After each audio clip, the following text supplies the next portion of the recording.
Hello বন্ধুরা, জন্মাষ্টমীর দিন সকাল থেকে রাত অবধি কী করলাম তোমাদের সঙ্গে পুরোটাই শেয়ার করলাম। প্রথমে জন্মাষ্টমীর দিন সকালবেলায় তাড়াতাড়ি করে ঘুম থেকে উঠে তাড়াতাড়ি করে স্নান করে আমি চলে আসলাম ঠাকুর ঘরে, কারণ ঠাকুর ঘরে একটু মোছামুছি, একটু কাজ আছে, একটু গুছানো, একটু সাজানো বাকি আছে, তাই ওটাই করব। তারপরে কিছুটা কাজ সেরে রেখে চলে আসলাম ননদের কাছে।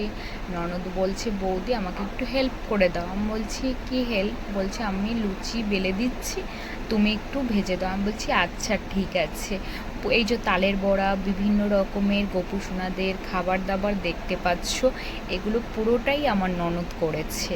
আমি ছিলাম ঠাকুর ঘরে, গোপুসোনাদের খাট সাজানো, মন্দিরটা সাজানোর দায়িত্বটা আমার কাছে ছিল, আর গোপুসোনাদের খাবার দাবারের দায়িত্ব ছিল আমার ননদের কাছে। সব কিছু খাবার রেডি হয়ে যাওয়ার পরে আমাকে বলল, বৌদি এবার তুমি একটু ঠাকুর ঘরে গিয়ে গোপুসোনাদেরকে একটু সামনে সুন্দরভাবে সাজিয়ে রেখে আসো।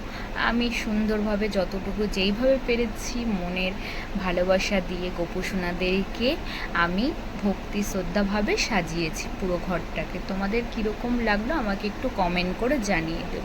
এবার 12টার পরে যেহেতু গোপুসোনাদের স্নান করাতে হয়, সেখানে অপেক্ষা করতে করতে দেখলাম 1:25 বেজে গেছে। খেয়ালই করিনি যে 12টা কখন টাইম হয়ে গেছে। অন্য দিন এই টাইমে আমাদের কি হয়, ঘুমে চোখ ভেঙে আসে, কিন্তু আজকের দিনটা সারা দিন সকাল থেকে এই 12টা 1টা অবধি উপোস ছিলাম।